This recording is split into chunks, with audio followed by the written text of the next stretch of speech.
Salve meus irmãos de Umbanda, salve você que gosta do nosso canal, que curte o nosso conteúdo. Eu peço um favor a vocês.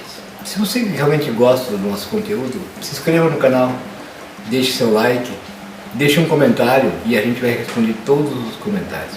Isso facilita com que a gente continue produzindo conteúdos para que o YouTube leve para você com mais facilidade e que avise quando os vídeos estiverem prontos. É isso que eu peço. Muito obrigado.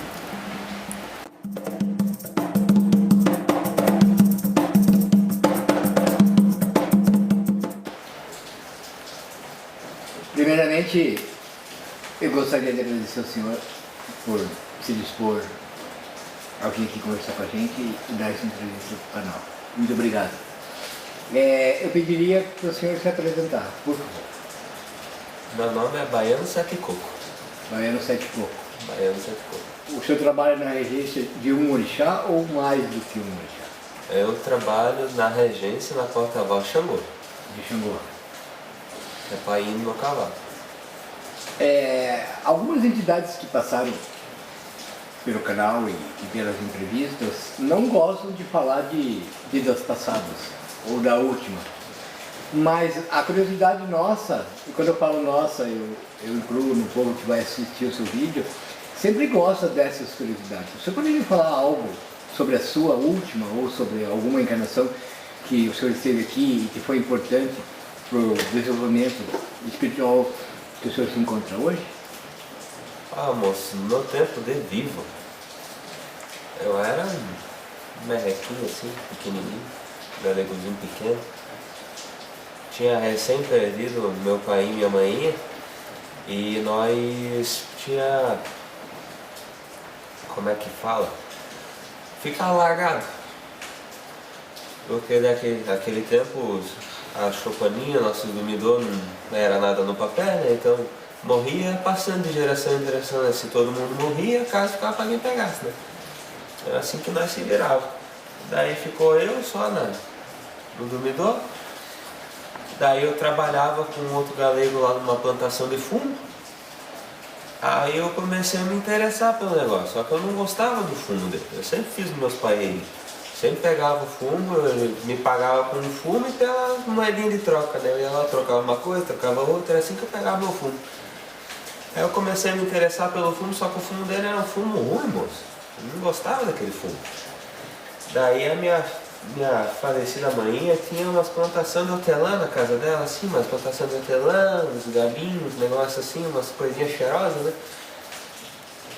Daí eu peguei um dia lá, peguei as coisas de fumo lá do velho lá. Agora deve saber já que eu já roubei ele uma vez lá.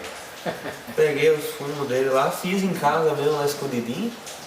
Peguei as hortelã, taquei no meio da paia, coloquei o fumo e fumei. Pensa num trem bom. Daí comecei a vender meu fumo. E fui vendendo por um, fui vendendo por outro. Daí um pedido, falei assim, tenta fazer com isso aqui, fazer com aquilo ali, né? Uma pessoa, um galeguinho fumava, o outro galeguinho fumava. E assim, daí consegui minha mulher. Até aquele tempo lá que nós tínhamos que buscar água no poço, amanhã com aquela tigelona, nós ia lá. Eu com meu fumo aqui, meio cegadinho, ela carregando, daí eu voltava carregando, né? E assim nós pegava na plantaçãozinha. Morri de velho, né, moço? Por esse motivo que o senhor gosta de paeiro, então? Eu gosto. O senhor sabe fazer o fumo de corda? O fumo eu sei. O fumo de corda eu sei fazer. Meu pai fazia. O fumo eu sei fazer. E como é que foi a sua passagem?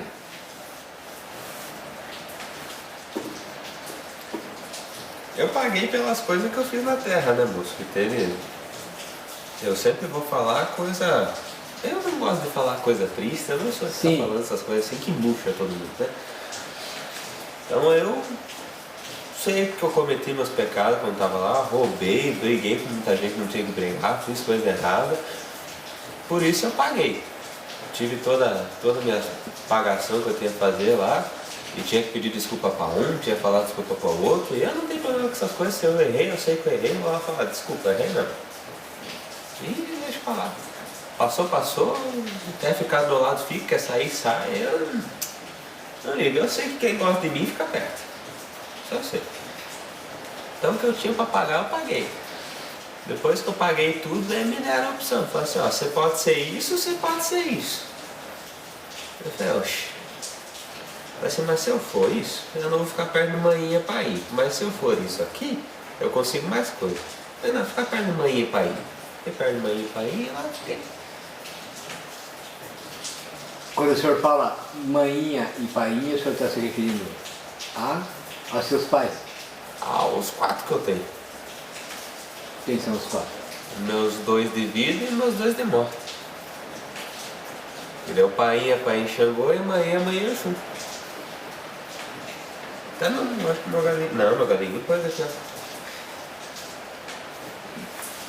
E como é que foi essa escola? Do outro lado, digo. Moço, falar pra você.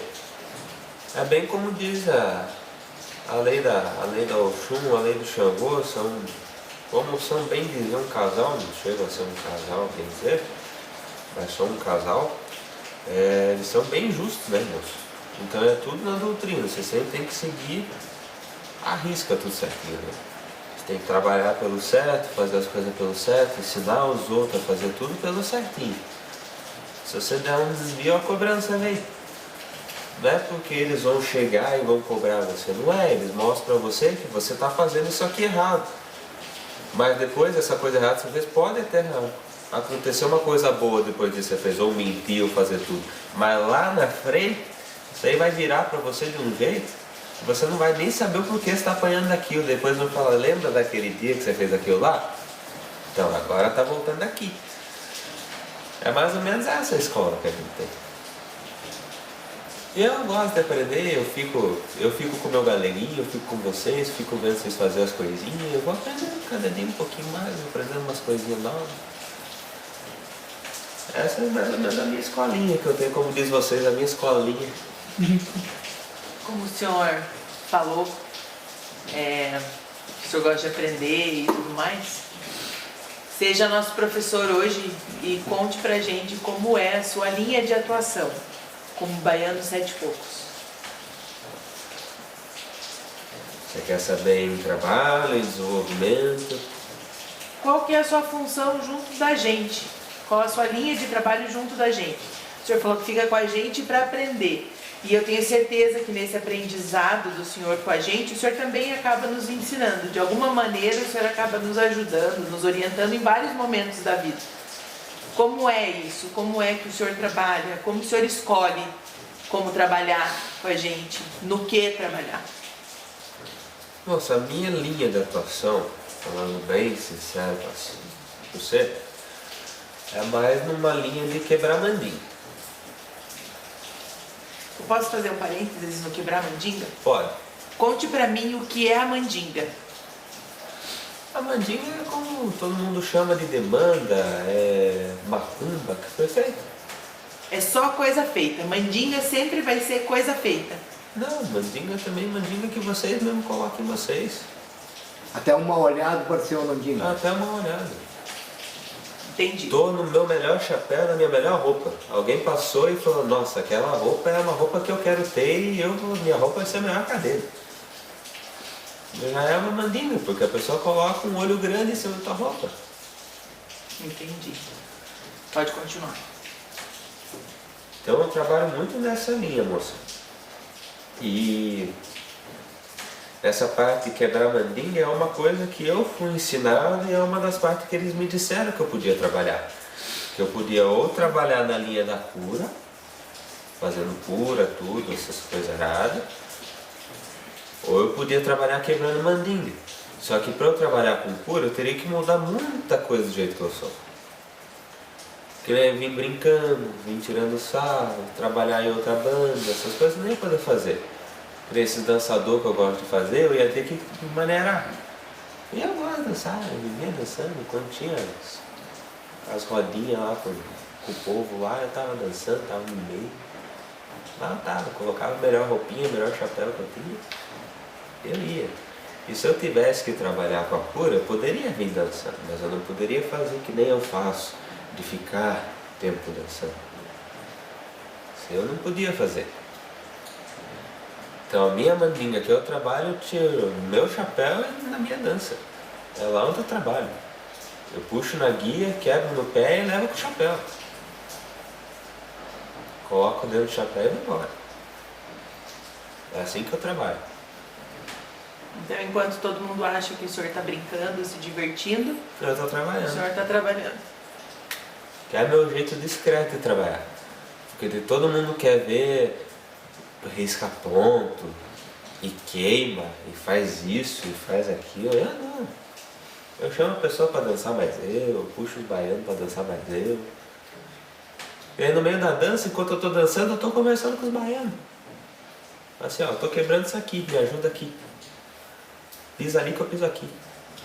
Chuta pra lá que eu chuto pra cá, e assim vai. Pega o tatu naquele buraco e joga no outro, assim vai. A gente vai trabalhando de um jeito, vai trabalhando do outro. Quando o senhor fala que o senhor fica com a gente, nos acompanha,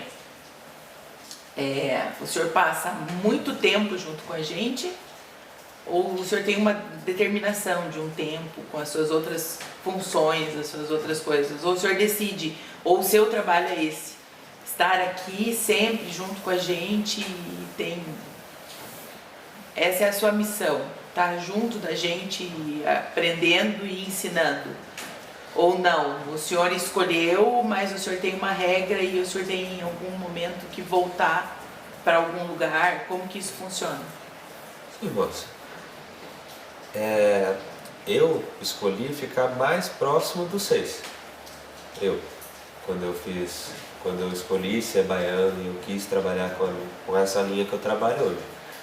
Eu escolhi trabalhar mais perto de vocês, que são os encarnados. É o jeito que eu gosto de trabalhar perto de gente. Primeiro porque eu gosto de ficar perto dessa energia de vocês, ver vocês trabalhar, vocês fazer os trabalhadorzinhos de vocês pedir ajuda, nós ajudar vocês.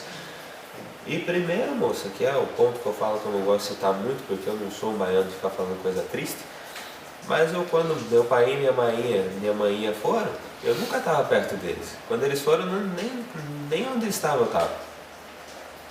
Fui descobrir dias depois, que eu estava em outros negócios fazendo trabalhador, estava trabalhando com os fundos, estava fazendo minhas coisas. Naquela época eu precisaria de um pequenininho para ir correndo, avisar nós, daí para depois voltar, avisar que eu já estou indo, ou ficar me esperando até o ir para ele me falar onde é que estava. Mas aí não mandaram ninguém para me avisar, não fiquei sabendo de nada. Normalmente quando alguém morre, todo mundo já sabe, né? Já sai falando para um, para outro, vai falando, mas não chegou nada. E eu fiquei trabalhando, falei assim, vou ficar fazendo mais, vou ficar aqui. Deixei minhas coisinhas feitas, lá fui fazendo, fui fumando, fui bebendo, fui conversando com um, conversando com outro. Dias depois, eu fui saber o que tinha acontecido. Mas daí não adiantava mais chorar, não adiantava mais ficar triste, não adiantava mais, só toquei a vida. Foi uma escolha que eu fiz, ficar mais perto, mais próximo de todo mundo, assim, ficar mais junto.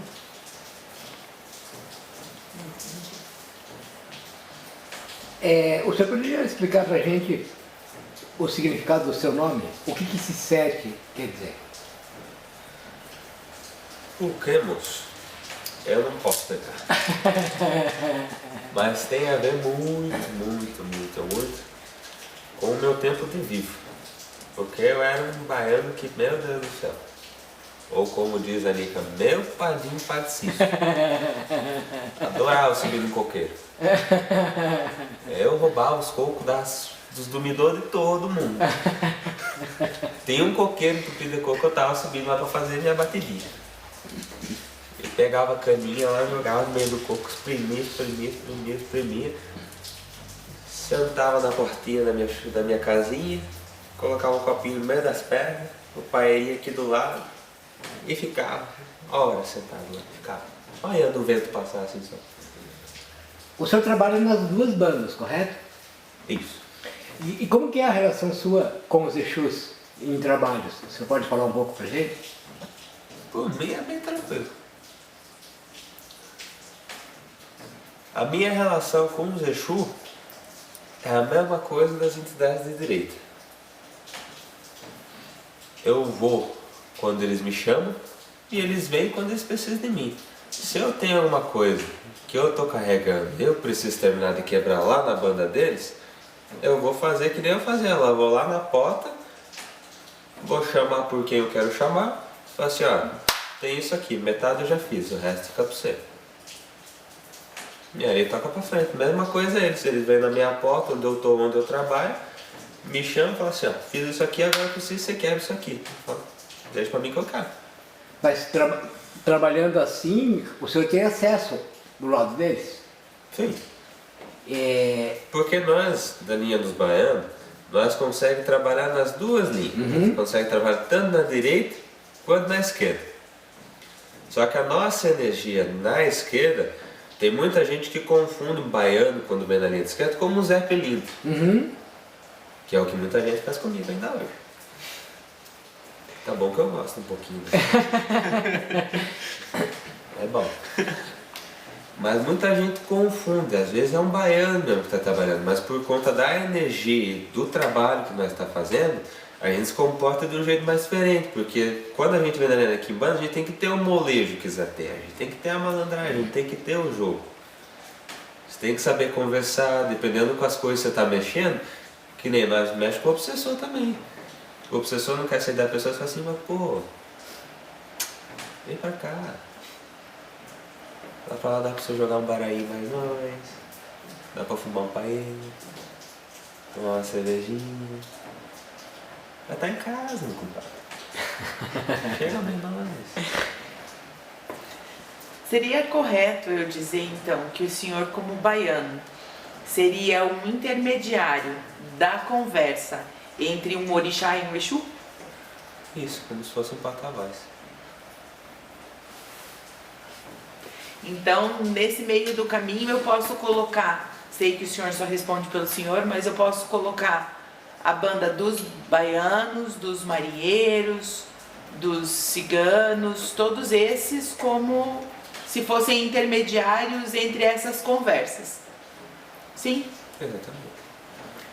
Mas essa conversa pessoalmente, o senhor sabe se ela existe entre um orixá e um exu? Não existe, moça. Se não existisse essa conversa, o Exu não seria catiço de um santo.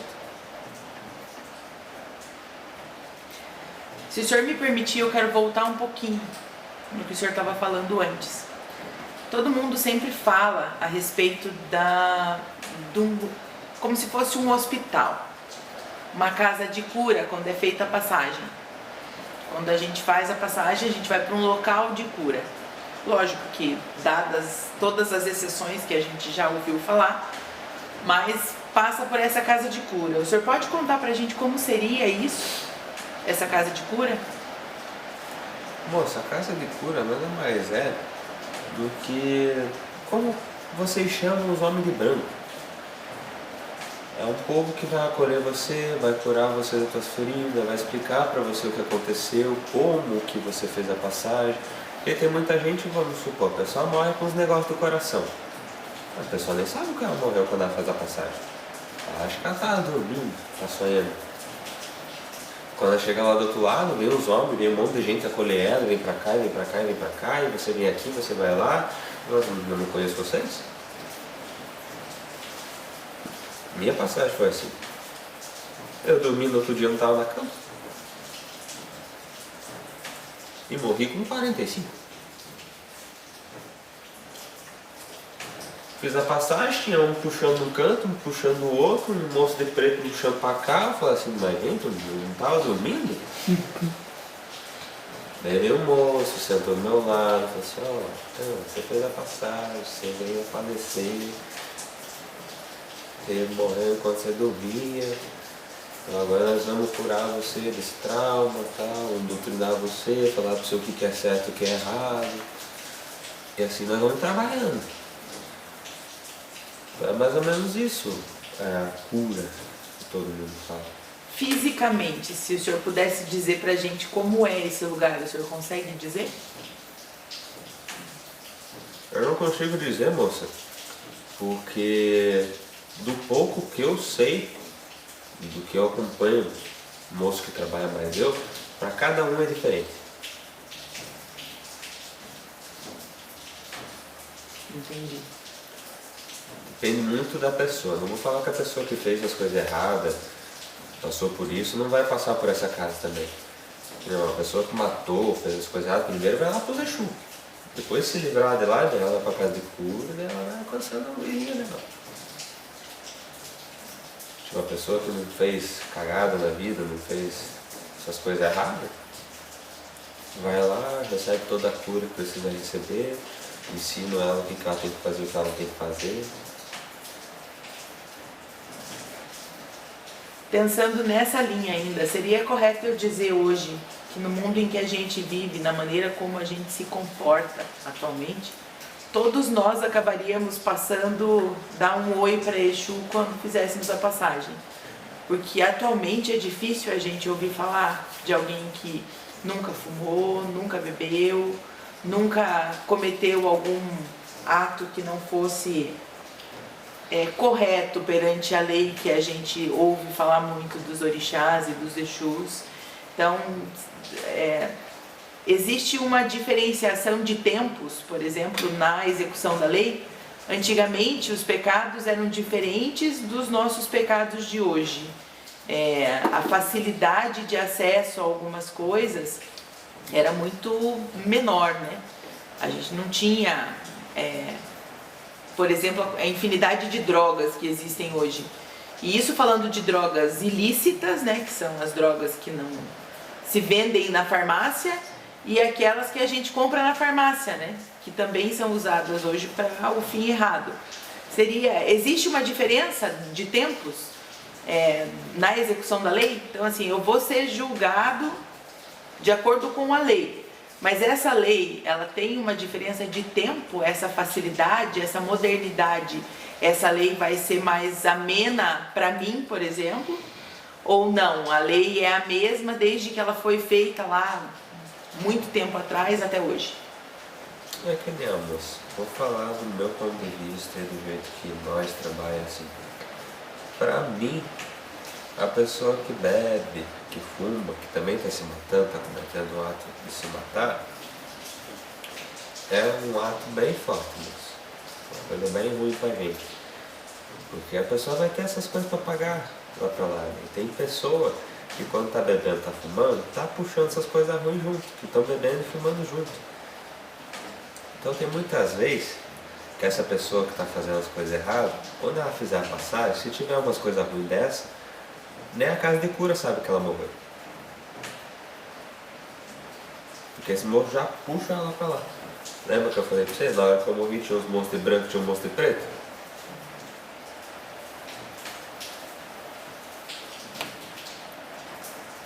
Entendi.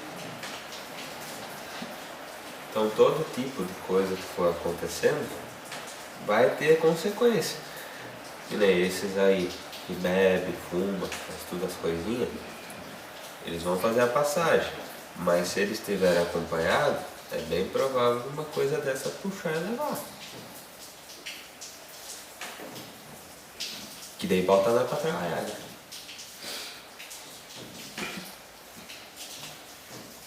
Quando o senhor fala bota lá para trabalhar, ele vira um escravo. Desculpa, só vou interromper. Ele falou, bota nós para trabalhar. Ah, perdão. É correto falar que o embaixo tem 7 níveis e um deles é a consciência? Eu nem sei o que é isso, moço. Sendo bem sincero pra tu, eu falei quando eu morri. Eu falei assim, eu preciso virar um Exu ou eu posso virar um baiano? Ele falou, você pode escolher. Eu falei assim, eu não quero vir tudo torto, né? Eu falei, se eu vim tudo torto, como é que eu vou dançar? Daí pensa, um Exu, pensa que eu pego um grau, pego uma coisa bonita assim, vive um Exu grande assim, de repente um Exu vim dançando que nem um baiano louco, velho, no meu terreiro. Eu falei assim, eu não, eu vou trabalhar como baiano mesmo, né? Pra mim tá bom assim, aqui eu fico do jeito que eu tô. Pra mim tá ótimo assim, tá bem, minha nega? Se afogou? Odeio, que eu tô com um pouco de tosse. Então, Desculpa. mais um golpe.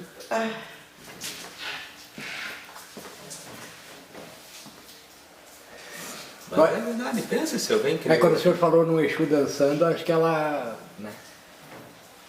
Mas é verdade, pare pra pensar. Eu tô pensando.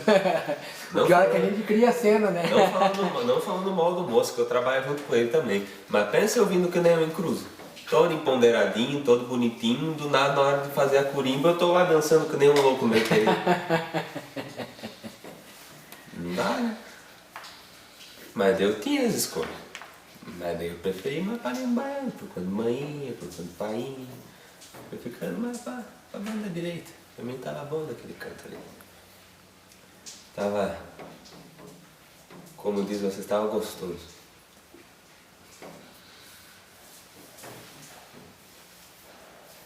Eu acredito que da nossa parte seria isso, mas a gente sempre pede, e eu pediria ao senhor, se pudesse deixar uma mensagem para o povo que vai assistir o senhor no canal.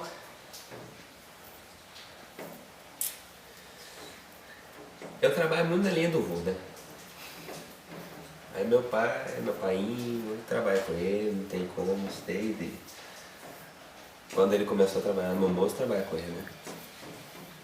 Então, não, como você diz o recado, é quase a mesma coisa que ele passou. Um piso no outro. Deixa o outro quietinho enquanto dele, deixa ele crescer do jeito que ele tá. Pode demorar? Pode, mas ele vai crescer. Porque se você ficar pisando, o teu tom vai ser o dobro do que o tom que você tá dando dele. Eles falam assim, esse bostinho não vai fazer nada, não vai virar porcaria nenhuma. Vai ficar lá arrancando gainho lá no meio das caixadinhas lá. Daí quando você vê, o homem é um doutor, alguém de respeito, alguém 10 vezes maior que tu. Daí nessa hora você se lasca. Que daí quem vai estar catando gainho na caixadinha lá é tu. Então não pisa ninguém. Deixa o moço se desenvolver sozinho. Deixa ele trabalhar com as perninhas dele. Lá, ele se vira. Da tua vida cuida tu, da vida dele cuida ele. Esse é o meu recadinho. Mais uma vez, em nome da casa, eu agradeço ao senhor em se dispor o seu tempo para vir conversar com a gente. E mesmo a entrevista acabando, o senhor está em casa. E tô em casa mesmo. Eu sei disso.